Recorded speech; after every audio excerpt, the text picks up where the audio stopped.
So what is this assessment? Help explain why we need this and what this means for that homeowner. You got through the state fire marshal, Cal Fire, working with county partners, teams of 2 go in.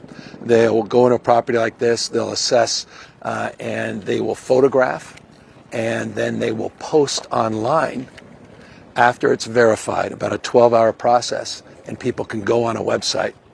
They don't have to physically be here to know if their property is damaged, and that will then begin the process for the property owner on insurance and getting us to a point where we can start the rebuild process. How quickly do you anticipate being able to do that? Well, as I said, I want all the inspections done within 14 days, every single structure that's been impacted by these fires. So that's thousands of homes. Thousands of homes, and so that's the mandate.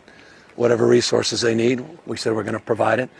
And then we're looking right now at debris removal.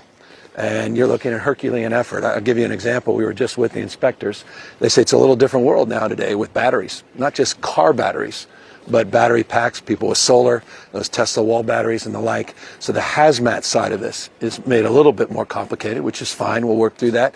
How soon before this house and that house behind you, how long before you envision this neighborhood? So on the basis of just moving forward to eliminate as many barriers as possible, the current estimate, and you can come back in 2 weeks and objectively on the basis of new information, I likely would have a modestly different answer. After stress testing the last 48 hours, we think if we get these contracts up and running, we deal with jurisdictional issues between the cities, many cities, and the county of LA and the state, working with our federal partners hand in glove, that we can move forward within 6 to 9 months, get all that debris removed, all the hazardous materials removed. If we get this first 14 days done, that will start that clock. You're seeing... Well, you're telling the debris is gone, and I said we want 9 months is the goal.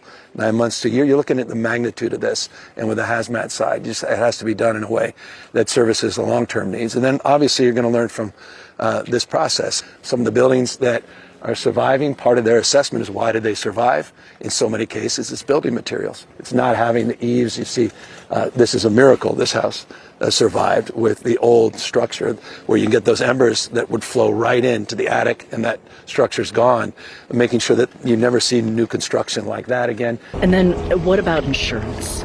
I mean, we know, we live here. Your house is insured, my house is insured. Yeah, the one I have, my dad's house is under the FAIR plan, the state's plan. And it's very expensive. Very expensive, and it's not great coverage. Right. So what do you tell people?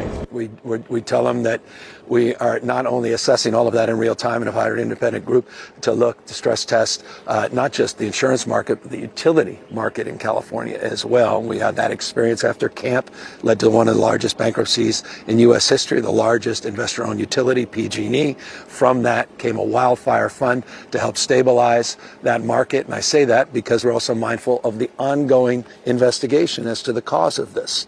And part of that cause determination, no one has an understanding fully yet of what caused these fires beyond just hurricane force winds, unprecedented winds, in the driest conditions since the 1850s as it relates to this dry January here in Southern California. Combination of those two things, but was it a utility line? Who's responsible? Was it ours? All those things are being determined. And so we're just stress testing the worst case scenario. If it was a utility, what does that mean to the utility market? As it relates to insurance, what does it mean to private insurers? Who are the insurers? We've been making a lot of reforms in our insurance market, and we'll need to make subsequent reforms. Something that's particularly pressing for this community you're standing in is lack of insurance. A lot of people inherited homes or were working class. Yeah. What about people who didn't have insurance? And that's going to be the most difficult and challenging thing. And that's where FEMA comes in. That's where the SBA comes in. That's where the state of California comes in. That's where the federal government comes in. That's where philanthropy comes in. People have lost their lives. They've lost their businesses. They've lost hope. And we've got to restore the hope and then restore their lives and businesses and opportunities. J.D. Vance was on television today talking about lack of competency on your part. Okay. What do you say to? You've heard this almost every single day. Yeah, I haven't talked to him. Hurricanes that were attached to fires, unprecedented wind experiences, heroic firefighters from all across the United States. We got folks from Texas. We got folks from Wyoming that have been pounding on this, the best next-gen technology. We've got these fire hawks, guys with night vision goggles, pounding these fires 24/7. We've got thousands of National Guard men and women that have been on here. We pre-positioned 120 engines, helicopters, dozers, water tenders. We did that on Sunday, 2 days before this event. So with respect to the future vice president, I didn't hear his remarks, but I would invite him, as I did Donald Trump, to visit with the community, express empathy of the scale of this tragedy, and be here for the American people that happen to reside here in Southern California.